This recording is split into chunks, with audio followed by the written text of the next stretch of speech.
Today I'm going to show you how I use scissors to cut out detailed images for collage work. I always keep a host of different materials that I like whenever I see junk mail or magazine pages, and I keep a little stash for my collage. So I'm going to choose one image to start with, this fluffy green foam, and it's a pretty complicated surface, so it's going to be pretty good to model cutting. Picking up my scissors, I want to point out the tip and the interior space of the scissors. When I do my cutting, I want to cut really on the inside. I'll have the most control. I also want to make sure that my scissors are basically staying in one place and I'm turning the paper. So notice throughout this demo that the scissors basically stay put and the paper is the thing that's turning.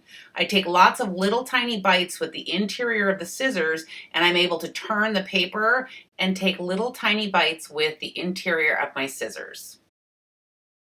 Notice again that for the most part the scissors are staying put. They're pointed in the same direction. The paper is rotating right and left, back and forth so that I can get the right angle for each of my little cuts. What if I want to cut a hole into an area and leave the rest of it intact? What I can do is I can fold the paper a little bit and create a cut, and that's going to create a little sliver for me to be able to fit my scissor tips through. And then I'm going to use just the tips of the scissor to work around that shape until I have enough room to fit the entire blade through. And then I can go back in and clean it up with the tips of the scissors if I like. As I work, I like to hold up my cut images to a piece of paper so I can kind of really check out what the edges look like and see if I'm happy with the cut.